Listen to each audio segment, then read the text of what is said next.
Hello again, Jerry. Old Guys Review. So, sorry my squeaky chair. So, here's my video on refurbishing the Tamiya xr311. Now, I'll apologize now, I've already done some prep. But, with that, I can show you more of the craziness that this truck had in it. One of the first things that surprised me was the fact that I removed the plastic skid plate that came on it, and was delighted to see that I never took the cover off. So there's the bottom that's all scuffed up, as you can see it in the light, maybe. So I didn't even put it on the right way with the paperwork. But I wanted to show you this torsion suspension, which I found very interesting. Right here, you got springs, there's your torsion bar on front and rear, which the suspension was so soft, I hardened it up. It might be too hard, but that's the fun of testing it. I also prepped my tray because when I paint this up, it's going to have all the electronics in it, so there's not, crazy colors that you can see. I want it to be, when you're looking through, there's a big hole in the back of the truck. I did some things on there. So I just don't want any of these wires to be seen through there. Because you've got, on the body, you've got a rear vent for the engine, which you won't have to worry about seeing that anyways. You've got vents here, so you can see this undercarriage a little bit. You've got a hole in the back. So I just want, you don't see wires. So, what I did with this already, so this wasn't an all-day process, I prepped it up. Strangely, one of the kids' old toys was a Humvee that had, these are supposed to be spare a tow missile rack.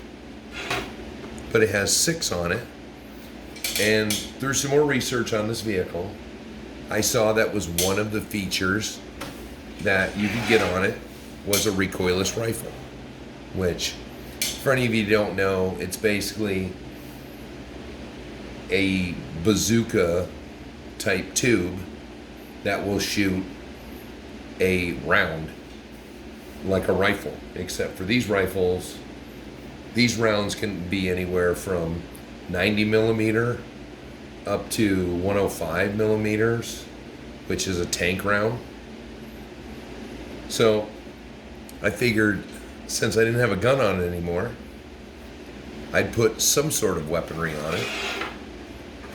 I've got there's a little tiny mirror, which from driving my side-by-side, I can stick my head out and see the whole side of the truck. But it's harder to see across. So I decided that was a good place to have a mirror, so you could see what was on this side of the truck. I just took a spray tip from a can of brake clean, carb clean, something like that, and put a little bolt on the end to give it a flare like a military antenna would have. Now we're going to paint that antenna up and have it be a free accessory. So now on this part, I'm just gonna rip the tires off. We'll probably do a little mounting of the electronics. Here's another fun thing. You got 5 screws, Phillips heads, or I know Tamiya uses Imperial standard So you got to be careful with your little screwdrivers so you don't pick one that's a little bit off, because you will strip one of these little fellas easy.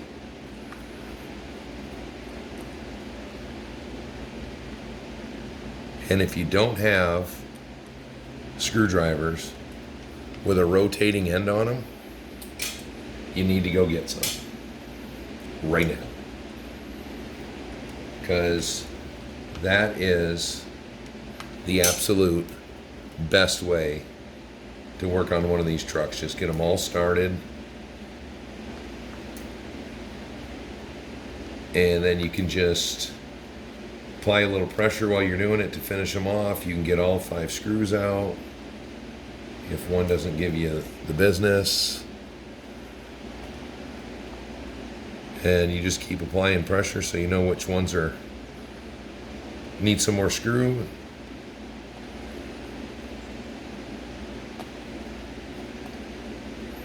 Now,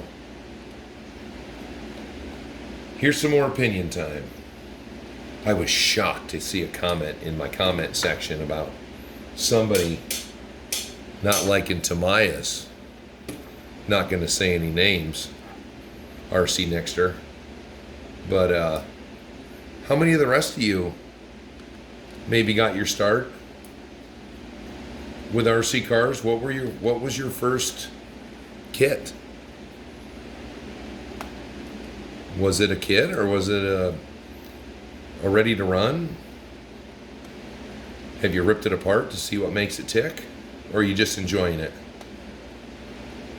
Because either way, as long as you're out there with the RC, in my opinion, I don't care if you're RTR in it or you're kitting it. As long as you're out there having fun with it, that's my thing. I see it's a beautiful day out today. I should be outside doing anything, but I got my window here, I got my back door open, and I promised myself I wasn't going to be out working in the yard today. I wasn't going to go running around today, and it is just peaceful. My dogs have been out playing, now they're tired, so they're quiet. If you notice from any of my videos, you don't hear any other sound effects in my world except for those dogs playing, because usually at the end of the night, we're out.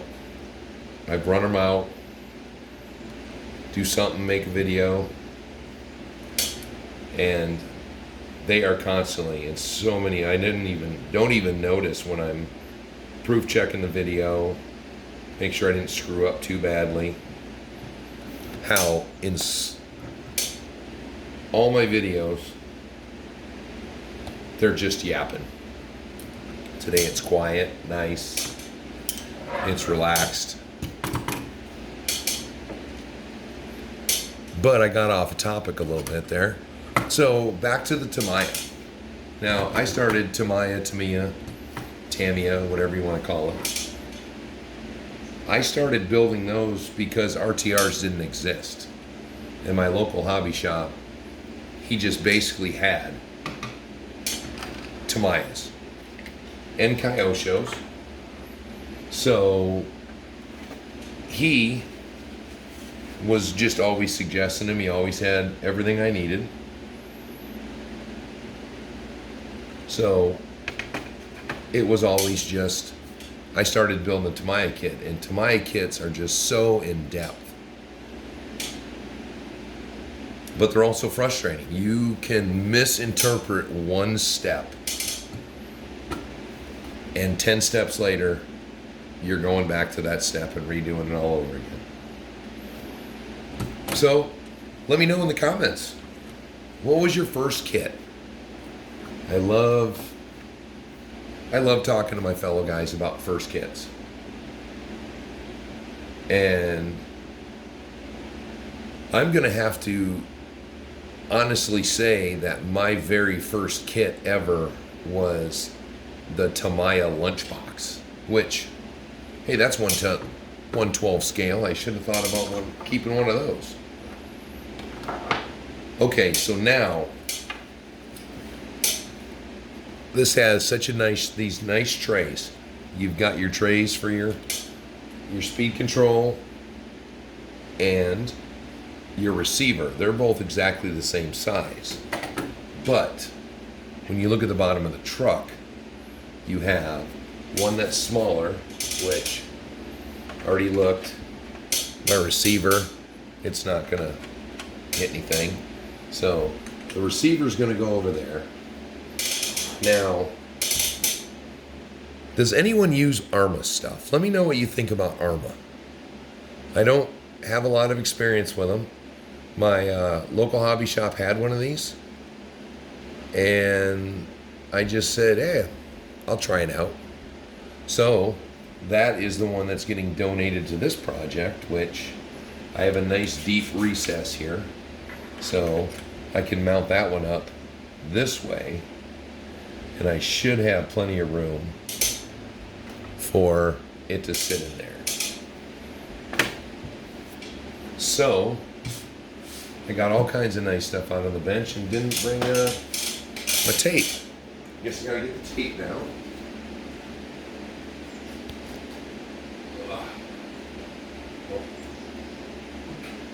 And some scissors. So I'm in the process of refurbishing. I probably should change this out, but it just amazes me because I've still used the same two-sided tape, and this is held on with two-sided tape. And the whole bracket flexes,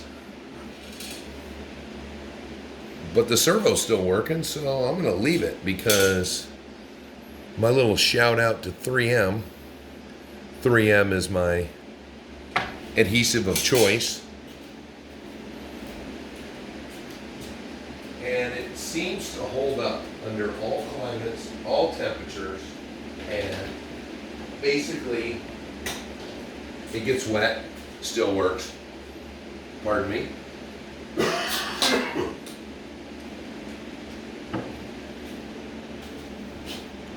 Okay, so now I'm going to get all this taped in, which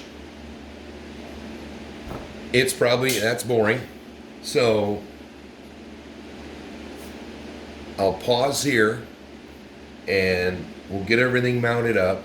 I'll do some off-camera work, and then we'll come back and it'll be the finalization of the chassis before we move on to the body.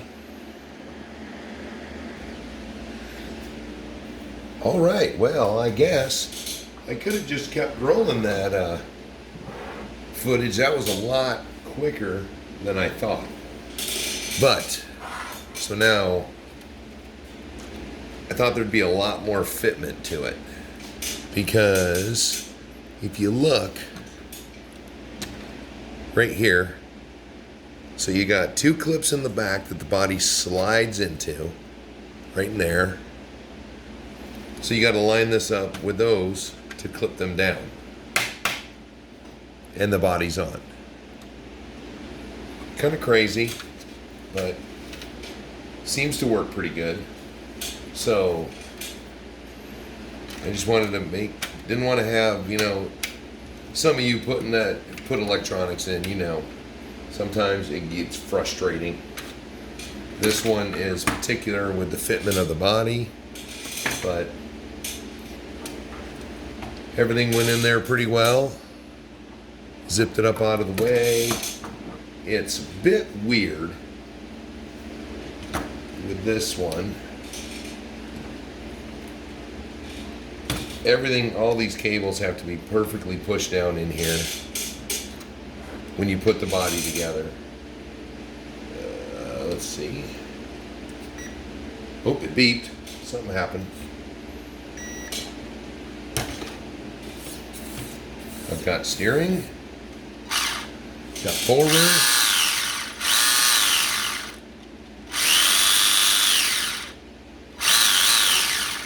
You know what?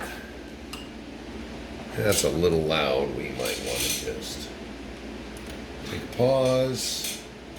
Pull that out. Since it's been so long, the one thing I didn't think of, which if we were live, probably get scolded on live for that, but let's open this back end up. So I'm pretty sure that I should lube this up. Oh, yeah, maybe I should. Everybody can, while I go grab my special friends, you can look at that and see if you can zoom in on it later, I guess, and see if you see anything, but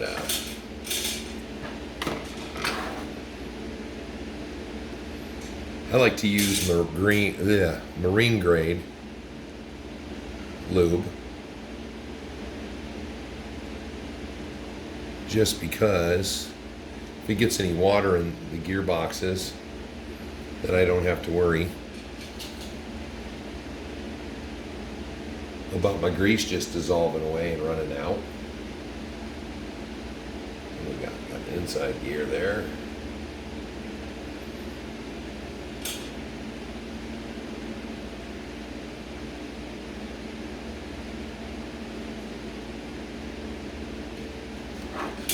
All right, and I try not to be bashful with it.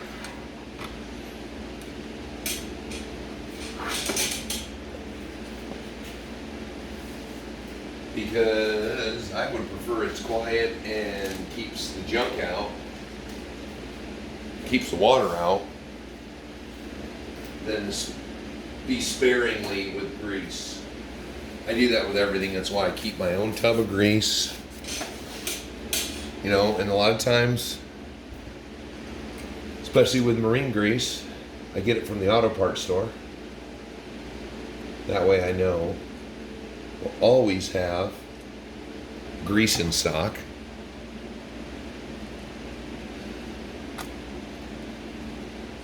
And the marine grease is harder to find at some auto parts stores. So if you can get some, get it.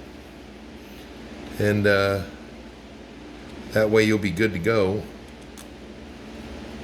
If you ever need, if you're doing enough grease, you go through one of those tubs. I think I've had that tub. I replaced my old one that they didn't make anymore. I believe I've had that one 2 years and it's barely been touched, and I grease everything. Okay. I know it should sound better now. Yeah, not really.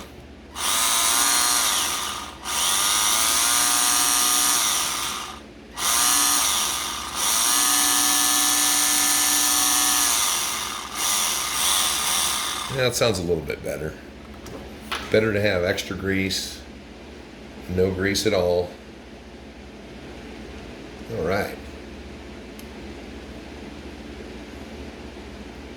So, we've got the electronics in. That chassis is basically done, except that'll be ready.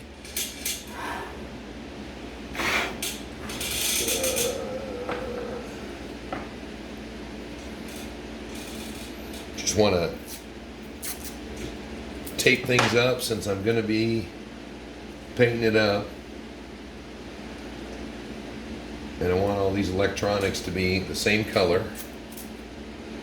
You know, some people wrap them up with like loom. You could use big old heat shrink, which where is mine? I just actually want to clean up a lot of my older kits that were just loomed or just zip tied up. Let me show you a little, once again, the joy of working in the automotive field is that I tend to, where's my other one? I tend to pick up automotive things and try to figure out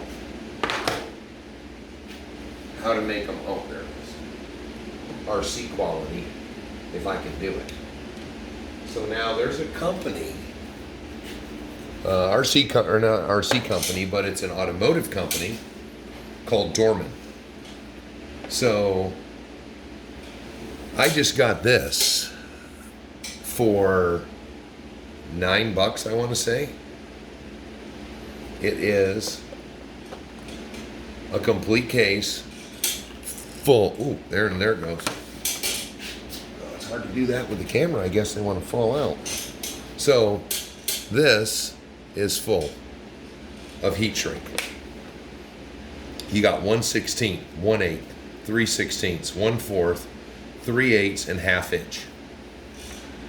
And you've got 62 1/16, 40 1/8, 20 of the 3/16, 18 of the 1/4, 10 of the 3/8, 10 of the 1/2 inch.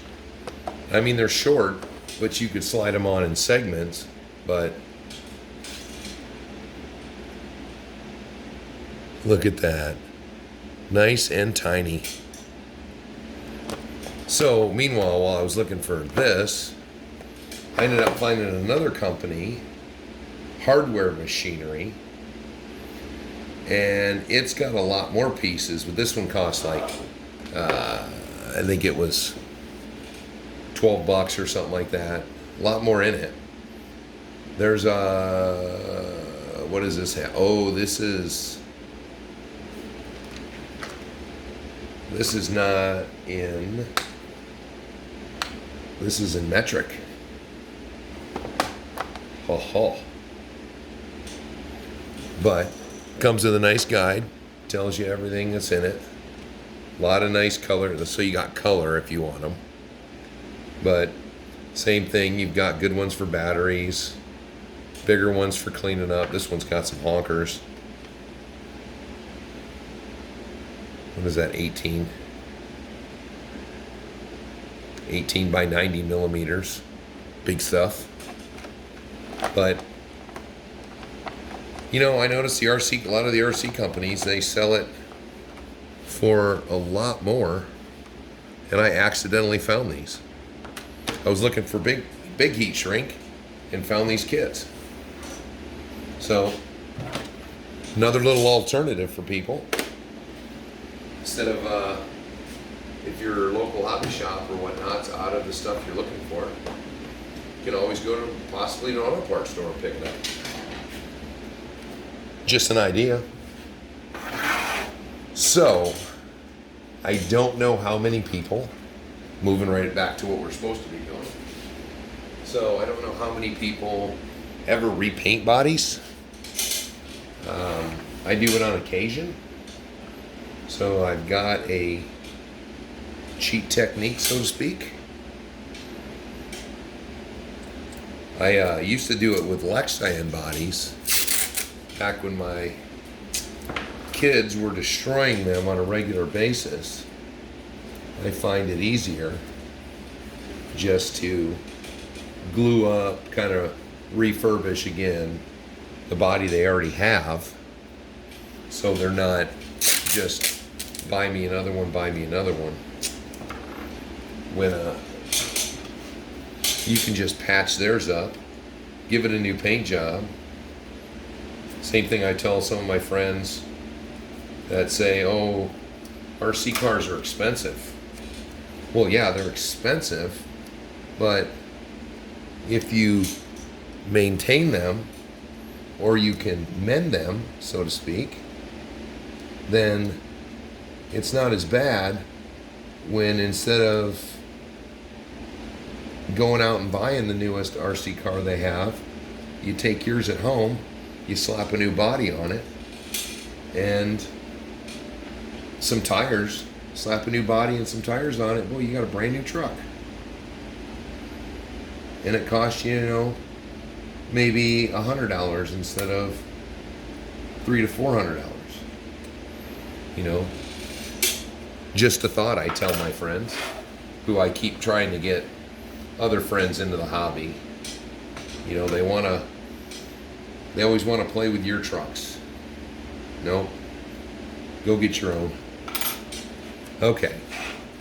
So now, I always use automotive, 3M automotive masking tape, but I have used the blue painter's tape, the green painter's tape. As long as you're not, you know, going to saturate that paint or that tape.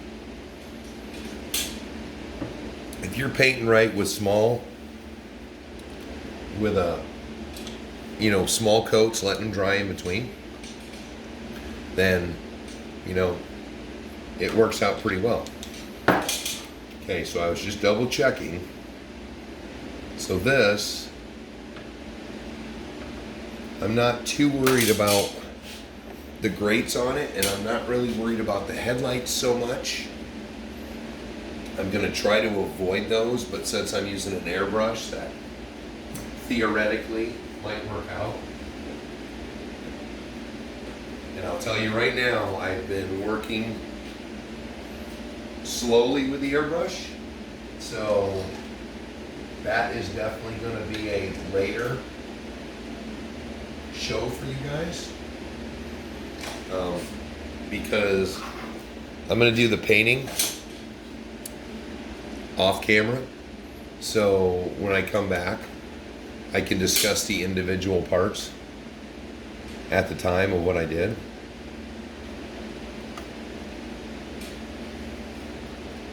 Now, a lot of people, when they do this, are telling you use, you know, a fresh, super sharp hobby knife. Well, I don't do that on the older ones, the older trucks, because if you run into, like when I double up the tape here, I know it's going to be tougher here. So I sometimes apply too much pressure and it scores the glass, the plastic, and then I see it all the time and it bothers the crap out of me. So I try to use a dulled down blade, because I can always go back and get an area. But for redoing windows and whatnot, this is one of my favorites for just getting the perfect window line.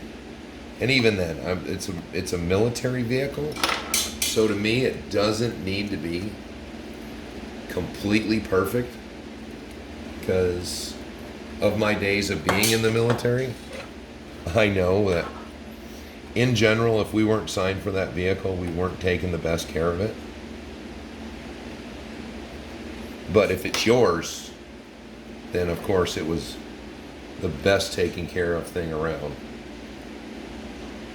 That sucker is... There we go. So they're quick and easy window mask.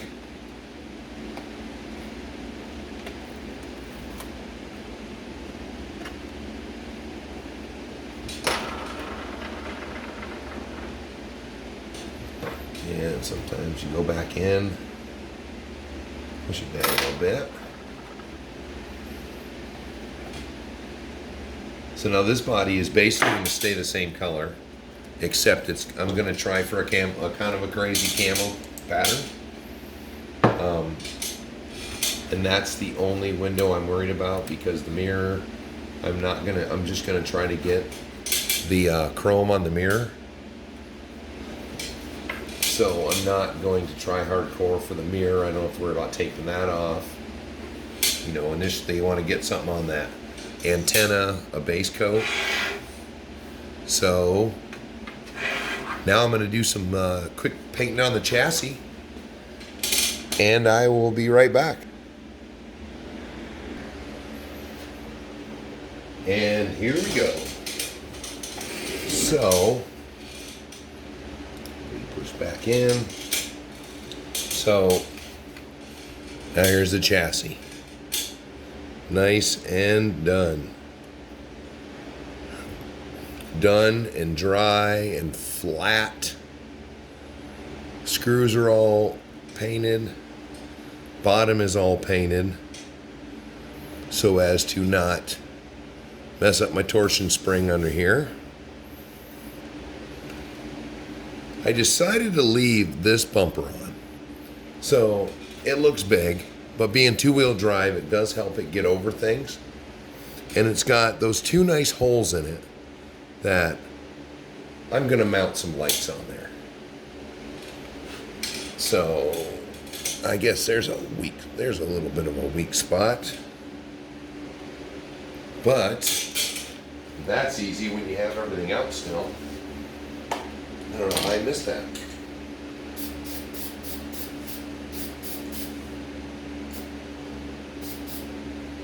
The joy of the paint I use is it can sit in here while I talk, and it'll be good and dry for us to put the wheels on. But I will tell you, okay, this is my favorite camouflage paint, Krylon. All the other colors seem to be perfect, but this is the olive. And this one says camouflage olive. This one says just regular olive. You know, it's hard to see the label. It's the same stuff. They have the same part number, 4293. 4293. If you do a camo job and you buy this paint, always buy 2 cans. This can, which is brand new, is lighter than this older can. I ran into this when I did my cross. I had I ended up buying 4 cans of paint. I didn't know how much paint it would take. I did the whole truck frame in one color. Started painting the body on the other bench. Didn't even notice they were 2 different colors. So had to start all over again with that one. So that's a heads up. Great paint to use. Comes in the olive and the brown and the black and the tan, sand. It works great. It is dull, flat, non-reflective. Good stuff. But that's the only problem I noticed is with the olive color. So I know people are going to say, oh my God, you sprayed your electronics down with paint. Well, I use fast drying paint for a reason. Thin coats while I'm doing the rest of the whole truck. I just do light coats. The fins, I generally try to slip a piece of cardboard in there so they stay not painted over, so they work for cooling. But this little truck, it doesn't weigh anything, and I don't think that temperature is going to be a big issue with it. Even though what tickles me is that this truck started life using standard electronics. You had the radios with antennas, which I used right here. You can see that mount kind of, sort of. That was where the old antenna for the old receiver would have gone. Which was funny because the speed controls were so much bigger, it took this whole plate up. And you still had to put your electronic speed control over here. You still had to put your receiver over here. This might answer your question.